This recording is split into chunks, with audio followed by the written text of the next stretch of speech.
We are here with author Rob Woodard, author most recently of The Backwaters of Beauty, part of the Backwaters Legendarium, as well as his book of poetry Edgewater, and the novel Heaping Stones. Would you begin by telling us some of your influences? Early days? Let's start with the early days. Okay. Like most people growing up in America, I read all the basic Hemingway, Steinbeck, and all that stuff. Um, and it wasn't until later that I started reading things like Bukowski and Henry Miller and William S. Burroughs and people along those lines that got me thinking more seriously about things, and that maybe I could write too when I saw the influences. Before that, it was more just reading without thinking about writing. So I'm not sure if that answers anything. But. Well, were these discoveries that you made just on your own, or did you read some of them through school assignments, and then did that lead you to some of the other authors, or how did you discover people like Bukowski and Faulkner and such? Bukowski actually was through school. In senior year of high school, there was a poetry class, and that the teacher brought in, believe it or not, Bukowski.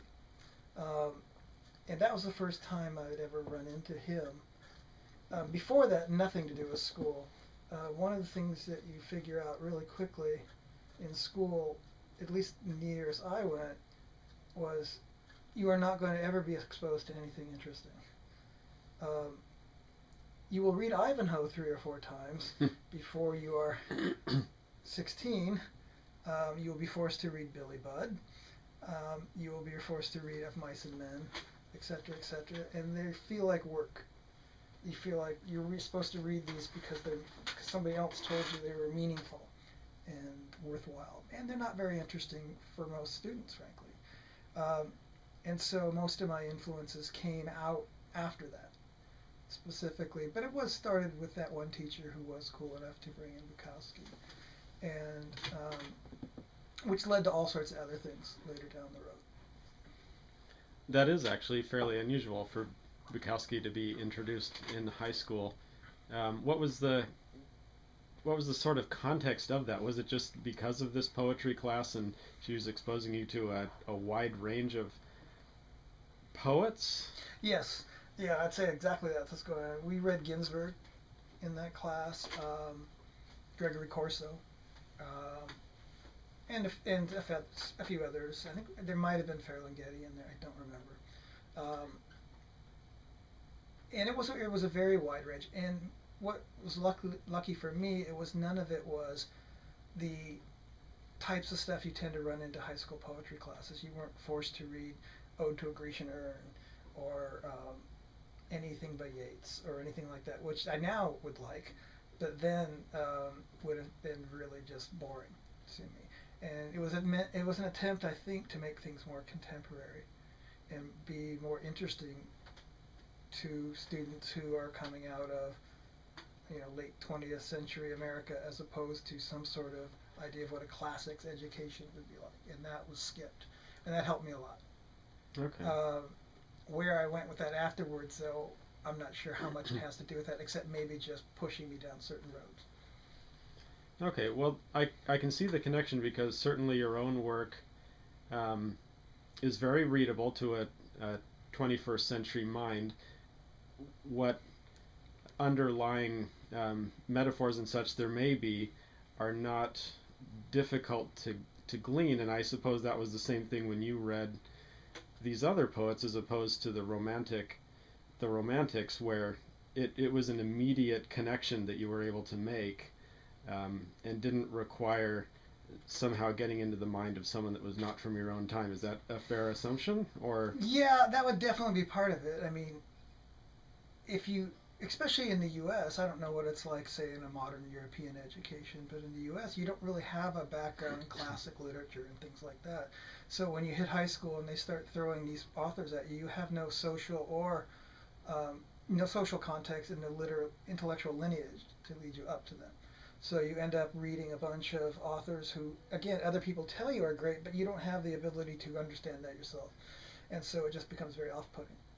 Um, but more than that, the other authors appealed to me because one of the things I really, really hated about learning literature in school, and it's probably why I ended up never getting any degrees in literature and I went into anthropology as far as formal education, was that nothing ever took place close to home. Every time you read something that was supposedly great, it either took place in New York, Paris, or London. At least it seemed like that, over and over again. And I think one of the reasons I like Bukowski is it all took place in Southern California, which is where I grew up. And very specifically, one book that really caught my eye was his novel Factotum, which in that book, the character Henry Chinaski, it was Bukowski's alter ego, actually, or believes he at least accidentally kills a man at the Los Alamitos racetrack. And I grew up just down the street from the Los Alamitos racetrack, and although I have no interest in killing anybody at the Los Alamitos racetrack, I do understand, at least it was home. And I actually had that with other people too. I enjoyed certain Steinbeck books because they at least were in California. They weren't Southern California, with a very rare exception here and there, but at least they are names I knew. Some, like you read somebody like or you read a book like The Great Gatsby. It takes place in Long Island. I don't know what Long Island is, or didn't know what it was. And there was always this attitude in those books that these places were better than where I was from, or it could be with anybody. It's probably far worse if you're from Kansas or Mississippi or whatever, because well, at least Mississippi, I guess you get Faulkner, but if you're some other place, it's always your upbringing is being devalued. And when I hit people like Bukowski, suddenly my world wasn't devalued. It gave my life, it put it on the same par as those, which is a pretty powerful thing when you're, in your teens, late teens, especially when your whole life you've been told your area. And since I grew up in the Long Beach area, which is south of Los Angeles, we were considered less than Los Angeles even. So not only were we less than New York or Paris, we weren't even L.A. We were Long Beach, which is, nobody knew what that was. So. Right. Now, in your writing, there is a certain sense of maybe an ambiguous relationship with your, the area where you grew up, Los Angeles, more specifically, Long Beach, and kind of a love for it, at the same time a desire to escape, if I'm reading you correctly. Is that something you could talk to? Would you be referring to what specific books? Well, certainly Heaping Stones, and I may have a bit of an unfair advantage because I have read one of the early drafts of it that involved, a visit to one of the offshore islands, and there was sort of a quality to that that indicated a less, what's the word I'm looking for? A less antagonistic, maybe, view towards, or at least in the view of the character of the book, a less antagonistic view towards his life there in Long Beach, a sort of redemption that might have been exercised from the final draft. Maybe I'm reading more into that than is fair. It's a bigger question than that, because if you grew up in Southern California and you're of a certain age, say over 35 or something, which both of us are, barely, but you've had things taken away from you. And not only have you had things taken away from you, you are made to think that you had a certain birthright. And if that is the case, And what I mean by that is, how do I put this? There's no place on the planet more packaged and sold than Southern California, perhaps the exception of Hawaii, where there's a certain lifestyle and a certain birthright that you have as far as everything. This is supposed to be the paradise that everybody works towards. Mm-hmm. And with a combination of, and what it is you essentially sold something that the more you sell of it, the less it exists. For no other reason, you can only so many people fit in paradise. There's no such thing as paradise with 25 million people shoved into one little tiny area. And so as growing up in the era I did, I saw a lot. I caught the very end of what probably people experience, say, who grew up in Southern California in, say, the 1920s, where you had the smell of oranges and strawberry fields. You had empty beaches. You had affordable housing, et cetera, et cetera. All of these things I caught the very end of.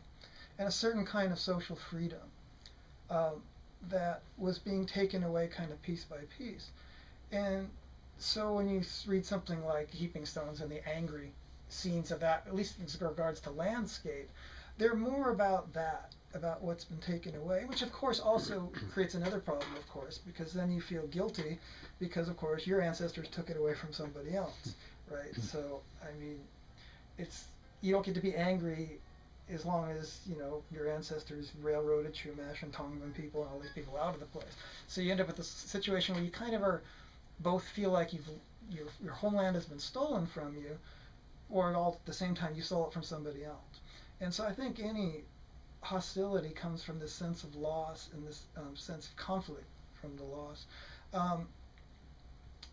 But I don't know. I think it's too complicated to just pull it apart in two little pieces. I think you can't separate the personal issues that are going through the characters' heads and lives with what's going on in the landscape. And I kind of forgot the original question. Right. No, fair enough. I think that's a good answer. And I do recall, just as one example, you talking about the area where you grew up in, specifically North Orange County, which is very closely linked to Long Beach, as what was, at least up through probably the late 70s, a more or less working class neighborhood that has been since transformed into a very, very high rent, in quotes. Obviously nobody rents, they all buy the houses, tear them down, build the McMansions, and nobody who hasn't been there for, no regular working type people who haven't been there for 40 years could have possibly afford to live there at this point. Yeah, that would definitely be part of the loss. Right. You're essentially priced out of your own hometown. Exactly. Yeah. So now, if you can you connect this sort of idea that's put forth in Heaping Stones to now the Backwaters Legendarium, where you're going way into the future, but at the same time within that future there's a look back at a time which is still our future, but a past to the characters, at least in your opening novel, Backwaters of Beauty. And it's, in one sense, a kind of idealized version of maybe the potential of the South area of Southern California, but of course, as we discover, its past, as represented by the discs, looms ever dangerously for the lives of these people whom you have set in this slightly more idealistic setting. Wow, did I just ask a question there, or did I just make a I'm trying to figure out if there's an actual question statement?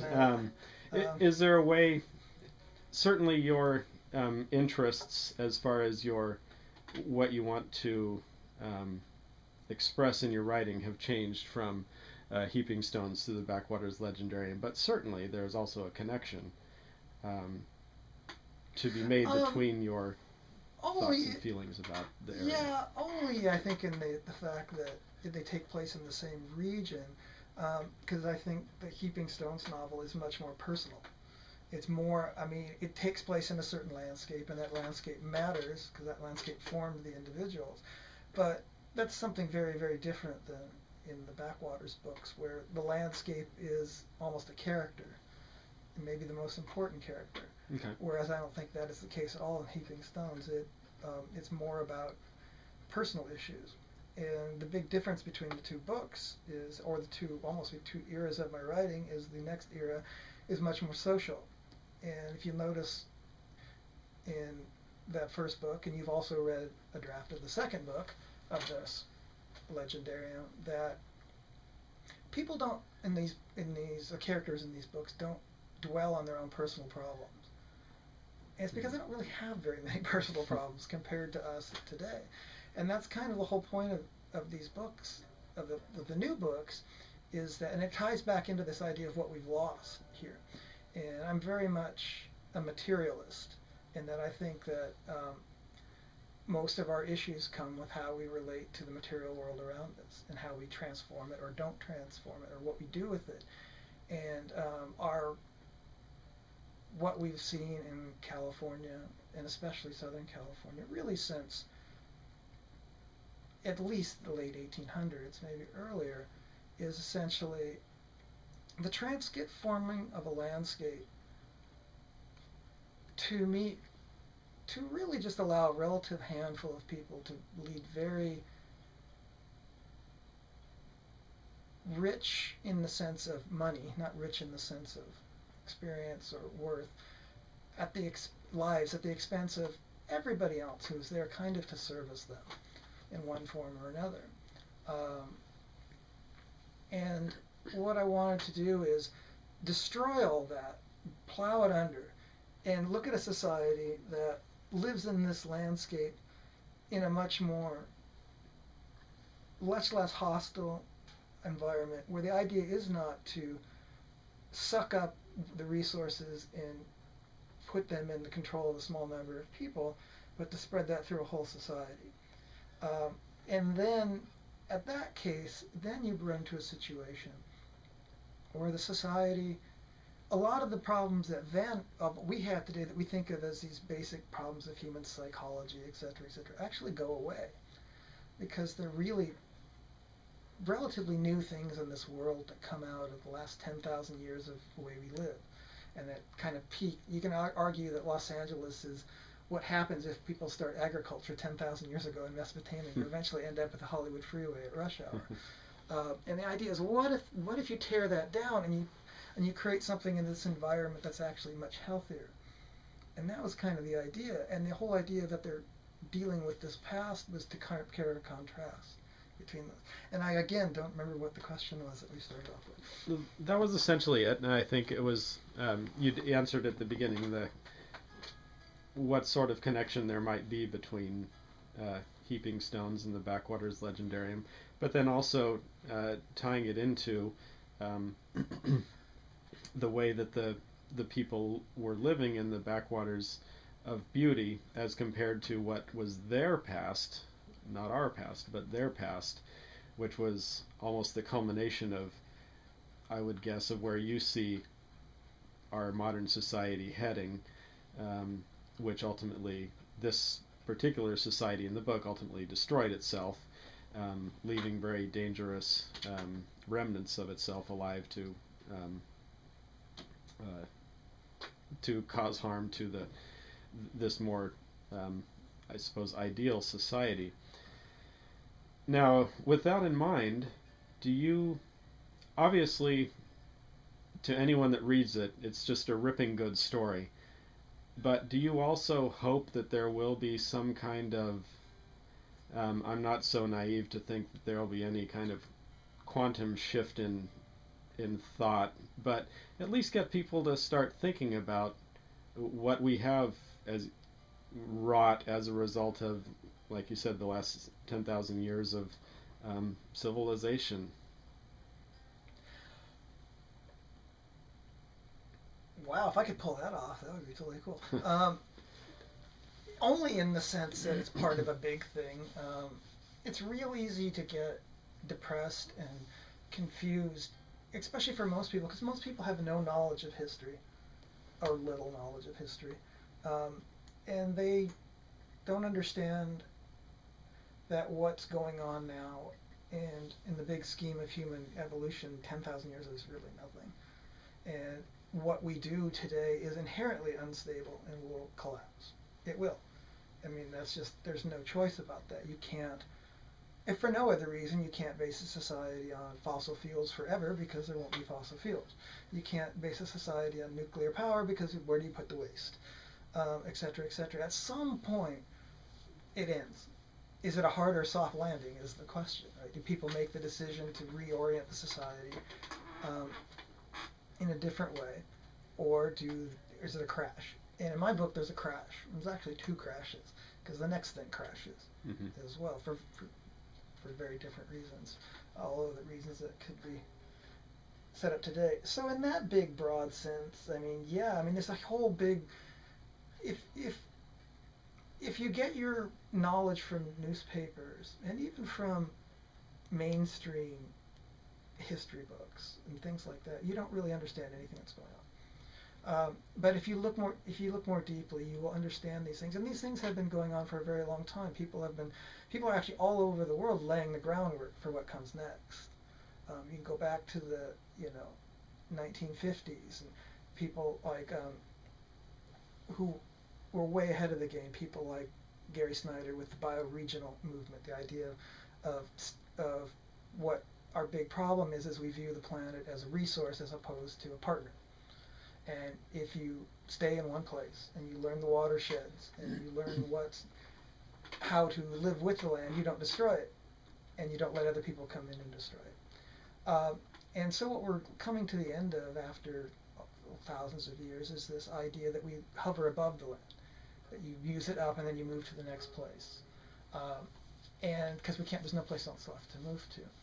And so, in a sense, what the Backwaters book is about sitting in one place and finally stopping and tearing down all these old things and go, okay, how do we live in this land? And one of the things I think that if people are paying attention, I had a couple people who've read it and were surprised that, wow, the people are eating really well.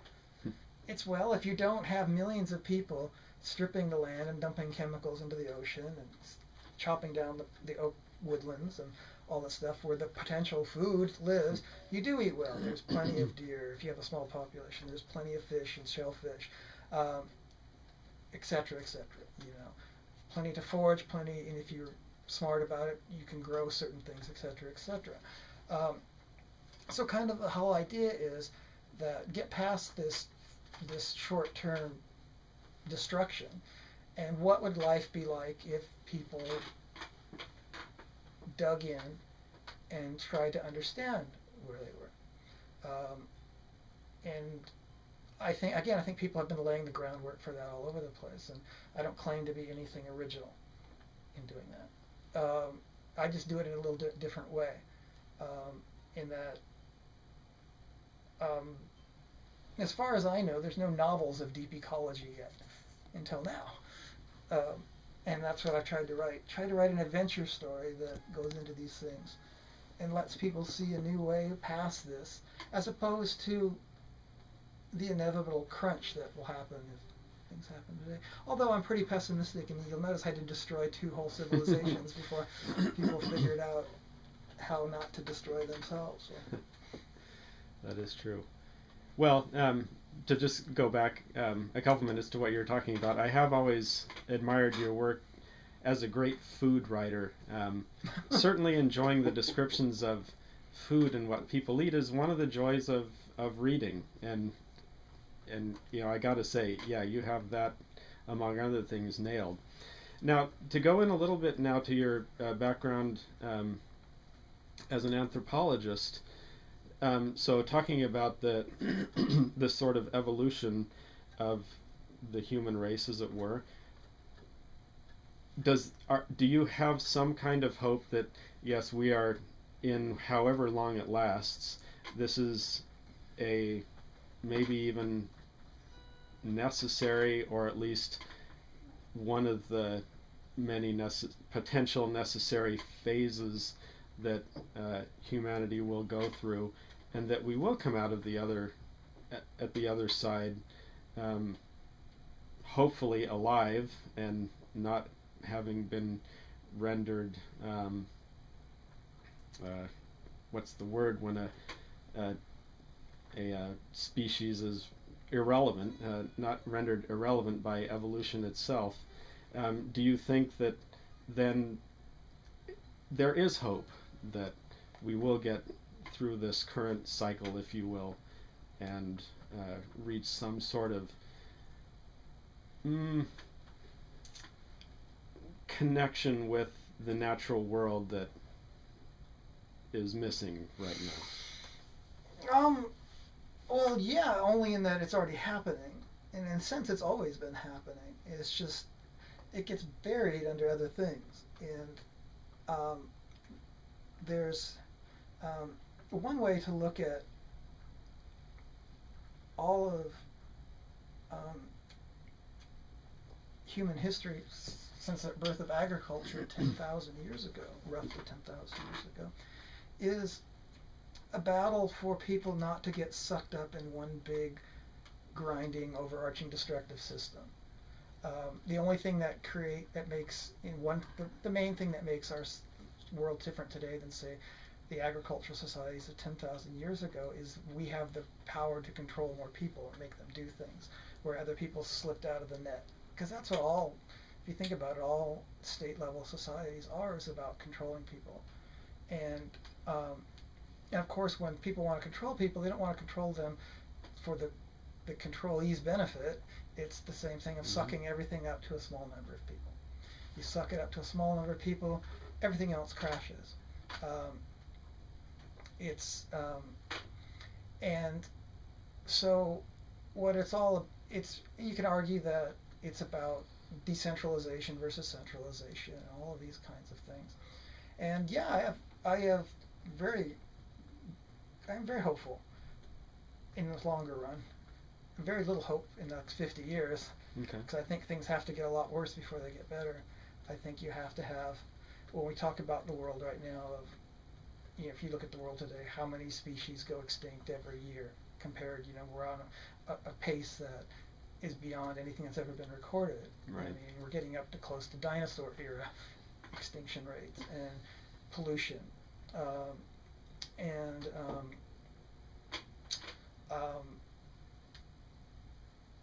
just general destruction of wild ecosystems. And I don't think until it starts hitting everybody, as far as every human, that it's going to start getting better. And everybody has to feel that that's happening. But, I don't know. I think it may have to get really, really worse before it gets better. And that's what those books are about, though, of course. The guy things got really, really worse before they got better. So that's where I'm at. Kind of like, people make the argument that the wars in Iraq and Afghanistan, because they're not pulling from the middle class and the upper middle class as far as providing the soldiers, the general population is not feeling the loss. And I think you're saying the same thing with regards to the way the ecological system is, the problems that the ecological system is having are not yet affecting the richer nations. Well, they're affecting them, just not at but not in a way that so far is affecting lifestyle to a great extent. Yeah, no, exactly. Yeah, and I mean, I think it's one of those things, unfortunately, that I think you're going to have a massive, massive series of catastrophes for human beings before it changes, because it's very hard for... You also run into a situation, too, where you run into this terrible situation where the people who have the power to destroy everything would be the ones to have the power to change it, but of course they have no desire to change that.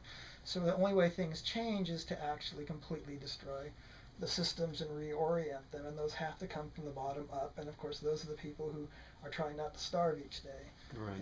And so things have to reach crisis proportion before people are willing to take those kind of risks.